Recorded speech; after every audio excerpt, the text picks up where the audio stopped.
નમસ્તે, તમે સાંભળી રહ્યા છો પ્રેમ અનમોલ હોતા હૈ વાણી. હું છું તમારી હોસ્ટ વાણી. છેલ્લા એપિસોડમાં લોસ એન્જલસમાં મારું ઉષ્માભર્યું સ્વાગત થયું. હવે ઘરના બધા સભ્યો જઈ ચૂક્યા છે અને રાશિલ તથા હું એકલા છીએ. પરંતુ અમારી મુલાકાત એક કાંચકા સાથે શરૂ થાય છે. તમે સાંભળશો મારી મોટી ગભરામણ. રાશિલે જણાવ્યું કે તેની ડિલિવરી 3 દિવસ પછી સી સેક્શનથી થશે. મને મારી માતાનું દુઃખદ અવસાન યાદ આવે છે અને હું ભયભીત થઈ જાઉં છું. રાશિલનો દ્રઢ સંકલ્પ. રાશિલ મને સાંત્વના આપે છે. મેં જે સહન કર્યું હતું તે સમયે ભયાનક દુર્ઘટના હતી. હવે આવી વાતો મને ડરાવતી નથી. ફિલ્મ નહીં, વાતોની કળા. જ્યારે હું ફિલ્મ જોવાની ના પાડું છું ત્યારે રાશિલ તોફાની સ્મિત સાથે હસે છે. આ કોઈ ફિલ્મ નથી. હું મારી વાતો એવી રીતે રજૂ કરવાની છું કે તને લાગશે કે તું કોઈ ફિલ્મ જોઈ રહી છે. આજે રાશિલ પોતાની ફિલ્મ શરૂ કરે છે અને તેનો વિષય છે વાણી વિશેની વાતો. અજ્ઞાત વાસ્તુકાર, અનસીન આર્કિટેક્ટ. રાશિલ જણાવે છે કે તેના લગ્નની ધમાલ શાંત થયા પછી તેના દિયર સ્વપ્નિલ સાથે તેની નિકટતા વધી. શતરંજની ચાલ અને વ્યક્તિત્વનો ખુલાસો. શતરંજ રમતી વખતે રાશિલને ખબર પડે છે કે સ્વપ્નિલ સંકોચશીલ નથી. સ્વપ્નિલ કહે છે કે તેને તારા જેવી ભારતીય છોકરી ગમે છે. સ્વપ્નિલની ઉત્સુકતા. રાશિલ તરત મારું, વાણીનું નામ લે છે અને મારી આર્થિક નબળાઈનું કારણ જણાવે છે કે હું લગ્નમાં કેમ ન આવી શકી. સ્વપ્નિલને આશ્ચર્ય થાય છે. શું કોઈ એટલું નબળું હોઈ શકે કે પોતાની પ્રિય સખીના લગ્નમાં જ ન આવી શકે? અને પછી સ્વપ્નિલનો આગલો પ્રશ્ન સીધો મારા ભવિષ્ય પર કેન્દ્રિત છે. તમે એ જણાવો કે શું તે વાણી પરિણીત છે? શું રાશિલ અને સ્વપ્નિલ વચ્ચે ચાલી રહેલી આ ફિલ્મ અલકા મેમની દૂરદર્શી યોજનાનો આગલો તબક્કો છે? શું સ્વપ્નિલ માટે મને જ પસંદ કરી લેવામાં આવી છે? સ્વપ્નિલનો ઝુકાવ, રાશિલની યોજના અને એક નવા સંબંધનું અંકુરણ. પ્રેમ અનમોલ હોતા હૈ વાણીમાં તમે સાંભળશો. એપિસોડ 33. સી સેક્શનની ગભરામણ અને સ્વપ્નિલની ફિલ્મ મારા માટે બનેલી યોજના. રાશિલ ખૂબ જ સ્નેહથી મારો હાથ પકડીને મને તેના શયનખંડમાં લઈ ગઈ છે. વાણી, મારી ડિલિવરી સી સેક્શનથી થશે અને ડોક્ટરે આ માટે આજથી 3 દિવસ પછીનો દિવસ નક્કી કર્યો છે. રાશિલે મને જાણકારી આપી છે. ત્યારે મને મારી માતાનું સ્મરણ આવ્યું છે. તેઓ પ્રસૂતિના સમયે જ અવસાન પામ્યા હતા. હું પ્રસૂતિના વિચારથી જ ભયભીત થઈ ગઈ. મારી ગભરામણ સ્પષ્ટ દેખાઈ રહી છે. રાશિલ, તને આ ઓપરેશનથી ડર તો નથી લાગી રહ્યો ને? મેં પૂછ્યું છે. વાણી, મેં જે સહન કર્યું હતું તે સમયે ભયાનક દુર્ઘટના હતી. તે સમય વીતી ગયા પછી હું ખૂબ મક્કમ થઈ ગઈ છું. આવી વાતો હવે મને ડરાવતી નથી. તારે ચિંતા કરવાની કે પરેશાન થવાની બિલકુલ જરૂર નથી. અત્યારે તો હું તને એક સરસ ફિલ્મ બતાવવાની છું. રાશિલ મને ચિંતા મુક્ત કરવા માંગે છે. રાશિલ, હું અહીં ફિલ્મ જોવા નથી આવી. હું ઈચ્છું છું કે આપણે બંને ઘણી બધી વાતો કરીએ. જેમ આપણે સાથે હતા ત્યારે કરતા હતા. મેં મારી ઈચ્છા વ્યક્ત કરી છે. રાશિલ તોફાની રીતે હસવા લાગી છે. વાણી, તું આવી રીતે રિસાઈશ નહીં. વાસ્તવમાં આ કોઈ ફિલ્મ નથી. અત્યારે આપણી વાતો જ થવાની છે. હું મારી વાતો એવી રીતે રજૂ કરવાની છું જેથી તને લાગશે કે તું કોઈ ફિલ્મ જોઈ રહી છે. ભાભી, જો તમે ઈચ્છો તો હું તમારી સાથે કોઈ બોર્ડ ગેમ રમી શકું છું. સ્વપ્નિલે એક દિવસ રાશિલને પ્રસ્તાવ મૂક્યો હતો. ભાભી, અહીં અમેરિકામાં તમારા જેવી છોકરીઓ હોતી નથી. વાસ્તવમાં હું એ કહેવા માંગુ છું કે તમે બહુ સારી છોકરી છો. તમારા જેવી છોકરી અહીં મળવી મુશ્કેલ છે. મને તમારી જેવી ભારતીય છોકરીઓ ગમે છે. સ્વપ્નિલે પોતાનો ઝુકાવ સ્પષ્ટ કર્યો હતો.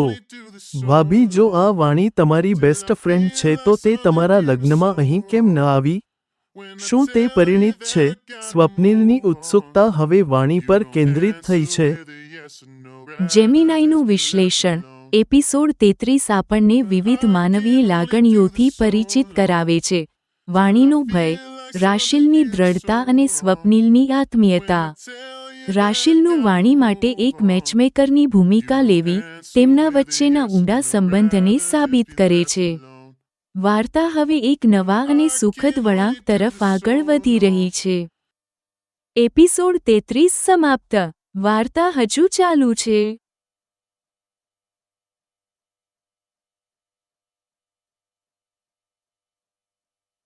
એપિસોડ 34. નમસ્કાર, તમે સાંભળી રહ્યા છો પ્રેમ અનમોલ હોતા હૈ વાણી.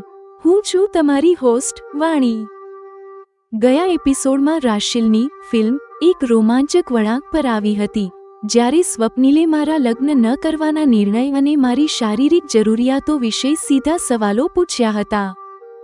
આજે તમે સાંભળશો રાશિલનો સ્પષ્ટ જવાબ અને સ્વપ્નિલના જીવનના ગુપ્ત દરવાજા ખુલતા જોવા મળશે. તમે સાંભળશો લગ્ન ન કરવાનું ભારતીય કારણ. રાશિલ સમજાવે છે કે મેં મારા વિધુર પિતાને એકલા ન છોડવાનો નિર્ણય કર્યો છે. સ્વપ્નિલ આશ્ચર્યચકિત થાય છે. શું ભારતમાં વૃદ્ધાશ્રમ નથી હોતા? શારીરિક જરૂરિયાત પર સીધો સવાલ. સ્વપ્નિલ અમેરિકન સમાજની પદ્ધતિ મુજબ સીધું પૂછે છે કે મારી શારીરિક જરૂરિયાતો કેવી રીતે પૂરી થતી હશે?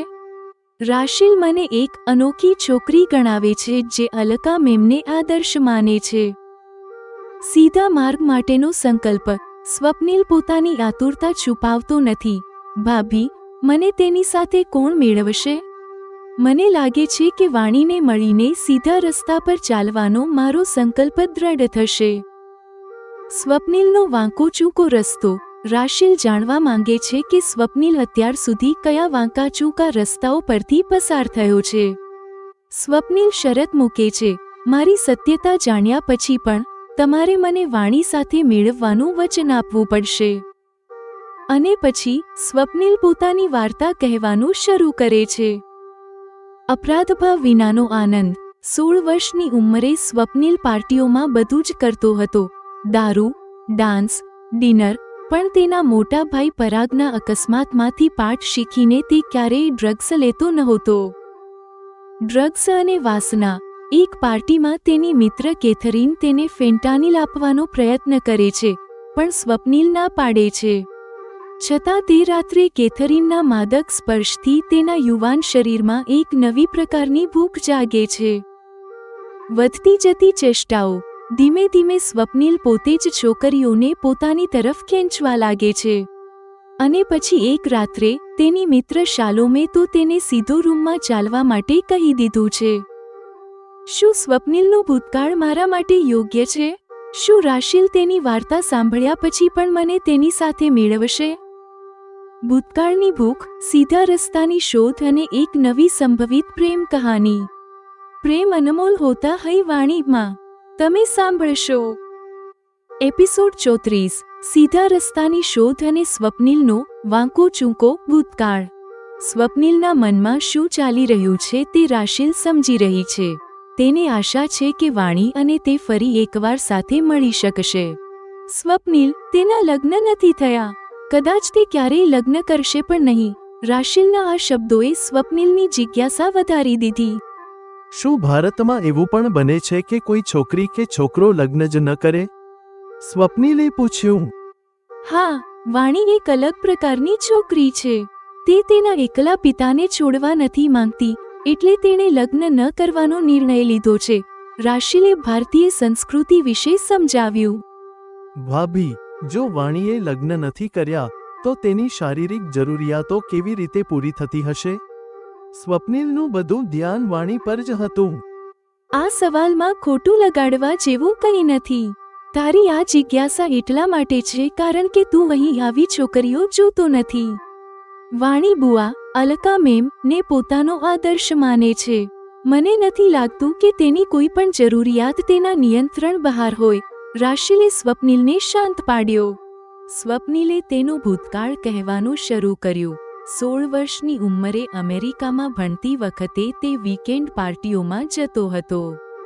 ત્યાં દારૂ અને ડાન્સ બધું જ હતું.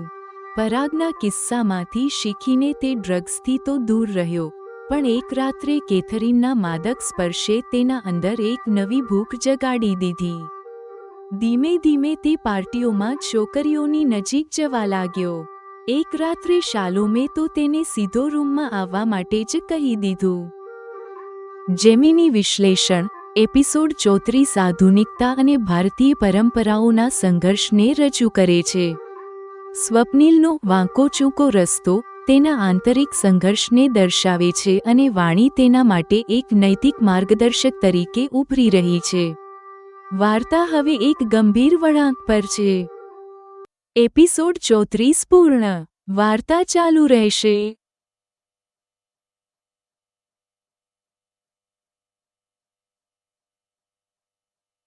એપિસોડ 35. નમસ્તે. તમે સાંભળી રહ્યા છો પ્રેમ અનમોલ હોતા હૈ વાણી. હું છું તમારી હોસ્ટ વાણી. ગયા એપિસોડમાં મારા દિયર સ્વપ્નિલે મારા લગ્ન ન કરવા અને મારી અંગત જરૂરિયાતો પર સીધા સવાલ કર્યા હતા. આજે તમે સાંભળશો કે તે કેમ મારી સાથે લગ્ન કરવા માંગે છે અને તેનો વાંકો ચૂકો ભૂતકાળ શું છે. તમે સાંભળશો. યુનિવર્સિટીમાં ભટકણ, 16 વર્ષની ઉંમરે શરૂ થયેલી પાર્ટીઓ, ડાન્સ અને અકુદરતી રીતે પોતાની ભૂખ શાંત કરવાનો ક્રમ યુનિવર્સિટીમાં પણ ચાલ્યો. પહેલો શારીરિક સંબંધ. કેથરીનની પહેલ પર સ્વપ્નિલે પોતાનો પહેલો શારીરિક સંબંધ બાંધ્યો, પણ તેને એ જાણીને ગમ્યું નહીં કે કેથરીન વર્જિન નહોતી. દુઃખદ અંત. આ સિલસિલો ત્યારે અટક્યો જ્યારે ડ્રગ્સના કારણે જેનાની હાલત બગડી ગઈ અને તે મરતા મરતા બચી. સ્વપ્નિલે લજ્જિત થઈને ભટકણવાળા માર્ગ પરથી હંમેશા માટે વિદાય લીધી. સ્વપ્નિલની કબૂલાત. ભાભી, આ છે મારી કહાની. આજ મારી ભટકણની સત્યતા છે. પછી રાશિલે મારી તરફ જોયું અને મને કહ્યું, સ્વપ્નિલ તમને મળ્યા વગર જ તમને બહુ સારી રીતે જાણે છે. તે તમને પ્રેમ કરે છે અને તમારી સાથે જ લગ્ન કરવા માંગે છે. મારો સંયમિત ઉત્તર. રાશિલ, કોઈ તમારા વિશે સાંભળીને તમને પણ બગડેલી સમજવાની ભૂલ કરી શકે છે, પણ તમારા જેવી છોકરી લાખોમાં એક હોય છે. સ્વપ્નિલ પણ એક સારો છોકરો જ લાગે છે. પણ સૌથી મોટી વાત, તમે લગ્ન કરી લો એવો અલકા મેમ પણ ઈચ્છે છે. અલકા મેમના નામે મને પુનર્વિચાર કરવા માટે મજબૂર કરી દીધી. મેં તેમને વચન આપ્યું, ભારત પાછા ફર્યા પછી હું આ વિશે પુનર્વિચાર અને નિર્ણય ચોક્કસ કરીશ. બીજા દિવસે રાશિલ હોસ્પિટલ જતા પહેલા પોતાની ચાલ ચાલે છે. દૂધ નિયુક્ત. રાશિલ ફ્રૂટ જ્યુસનો ઘૂંટડો લેતા સ્વપ્નિલને કહે છે, વાણી અહીં એકલતા અનુભવે નહીં. સ્વપ્નિલ, આ જવાબદારી હું તમને સોંપું છું. સ્વપ્નિલની ત્વરિત સ્વીકૃતિ. સ્વપ્નિલ નાટકીય રીતે મારો હાથ પકડીને કહે છે, વાણી અને હું, આપણે બે એકલા સાથે મળીને એક સે ભલે દો વાળી કહેવતને સાચી કરીશું. હાસ્ય, લાજ અને એક સુનિયોજિત શરૂઆત. શું અલકા મેમની યોજનાનો આ અંતિમ તબક્કો સફળ થશે? ઈચ્છાનું સન્માન, પુનર્વિચારનું વચન અને બે એકલા હૃદયોનું મિલન. પ્રેમ અનમોલ હોતા હૈ વાણીમાં તમે સાંભળશો. એપિસોડ 35. સ્વપ્નિલની કબૂલાત અને મારા લગ્ન પર પુનર્વિચાર. અત્યારે આ યોગ્ય નથી. હજી આપણી ઉંમર નાની છે. સ્વપ્નિલે પોતાની જાત પર નિયંત્રણ રાખ્યું. ત્યારે શાલોમ સ્વપ્નિલના બીજા મિત્ર પાસે જતી રહી. ખબર નથી તે મિત્ર સાથે શાલોમ પોતાનો હેતુ પૂરો કરી શકી છે કે નહીં, પણ સ્વપ્નિલને તે રાત્રે અકુદરતી રીતે પોતાના શરીરની ક્ષુધા શાંત કરવી પડી. લગભગ 2 વર્ષ સુધી સ્વપ્નિલની પાર્ટી, ડાન્સ અને આવી અકુદરતી રીતે ક્ષુધા શાંત કરવાનો ક્રમ ચાલતો રહ્યો. પછી સ્વપ્નિલ યુનિવર્સિટીમાં આવ્યો. સ્વપ્નિલના ઘણા મિત્રો તો છૂટી ગયા, પણ કેથરીન તેની સાથે જ આ યુનિવર્સિટીમાં ભણવા આવી. સ્વપ્નિલ, હવે આપણે મોટા થઈ ગયા છીએ. હું ઈચ્છું છું કે કાલે પાર્ટી પછી આપણે સાથે સૂઈએ. એટલે તું પાર્ટીમાં આવતી વખતે સુરક્ષાના સાધન, પ્રોટેક્શન સાથે ચોક્કસ રાખજે, એક દિવસ કેથરીને તેને કહ્યું. સ્વપ્નિલ કેથરીનના કહેવાનો અર્થ સમજી ગયો. તેને લાગ્યું કે કાલે કદાચ તે દિવસ હશે જ્યારે તેને અકુદરતી રસ્તો નહીં અપનાવવો પડે. તેણે હસતા હસતા હા પાડી. પાર્ટીની રાત્રે સાથે ડાન્સ કરતી વખતે કેથરીને ફરી ફેન્ટાનિલની ટેબ્લેટ સ્વપ્નિલને ઓફર કરી. સ્વપ્નિલે પહેલાની જેમ જ ના પાડી, પણ કેથરીને એકલીએ જ ડ્રગ્સ લઈ લીધું. કેથરીને કબૂલાત કરી કે તે વર્જિન નથી. સ્વપ્નિલને આ જાણીને ગમ્યું નહીં, છતાં તેની સ્પષ્ટ વક્તા તેને ગમી. કેથરીન તું સાચું કહી રહી છે. મેં પહેલા ક્યારેય કોઈની સાથે આ બધું કર્યું નથી. સ્વપ્નિલનું સત્ય આ જ હતું. અમુક પાર્ટીઓ પછી સ્વપ્નિલ હવે અનાડી રહ્યો નહોતો. સ્વપ્નિલના જીવનમાં કેથરીન પછી બીજી 2 છોકરીઓ આવી, જેમાંથી એક જેના હતી. આ ક્રમનો અંત ત્યારે આવ્યો જ્યારે ડ્રગ્સની આડઅસરના કારણે જેનાની હાલત બગડી ગઈ અને તે મરતા મરતા બચી. સ્વપ્નિલે જ તેને હોસ્પિટલ પહોંચાડી હતી. તે રાત પછી તેણે નિર્ણય કર્યો કે તે ક્યારેય આવી સંગત નહીં કરે. તેણે ફરી ક્યારેય પાછળ વળીને તે ભટકણવાળા માર્ગ તરફ જોયું નથી. બીજા દિવસે બ્રેકફાસ્ટના ટેબલ પર રાશિલે કહ્યું, હોસ્પિટલમાં હોવાના કારણે આવનારા થોડા દિવસ સુધી હું કે પરાગ વાણીનું ધ્યાન રાખી શકીશું નહીં. વાણી અહીં એકલતા અનુભવે નહીં. સ્વપ્નિલ, આ જવાબદારી હું તમને સોંપું છું. ભાભી, આ બાબતે તમે નિશ્ચિંત રહો. વાણી અને હું, આપણે 2 એકલા સાથે મળીને એક સે ભલે દો વાળી કહેવતને સાર્થક કરીશું. સ્વપ્નિલે હસતા હસતા કહ્યું. તે અચાનક ઊભો થઈ ગયો અને નાટકીય રીતે મારી તરફ હાથ લંબાવ્યો. બધાની સામે મને શરમ આવી ગઈ, પણ શરમાતા શરમાતા મેં બેઠા બેઠા જ તેની સાથે હાથ મિલાવ્યા. બધાએ હસીને આ દ્રશ્યનો આનંદ લીધો. જેમિનાઈનું વિશ્લેષણ. એપિસોડ 35. સુધરેલા છોકરા અને એક છોકરીના લગ્ન ન કરવાના નિર્ણય વચ્ચે એક અદ્ભુત સંવાદ સ્થાપિત કરે છે. વાણીનું સ્વપ્નિલના ભૂતકાળને જજ કર્યા વગર સાંભળવું તેની પરિપક્વતા દર્શાવે છે. બ્રેકફાસ્ટના ટેબલવાળું દ્રશ્ય તેમના સંબંધની એક નવી અને સુખદ શરૂઆતનો સંકેત છે. એપિસોડ 35 પૂર્ણ. વાર્તા હજી ચાલુ છે.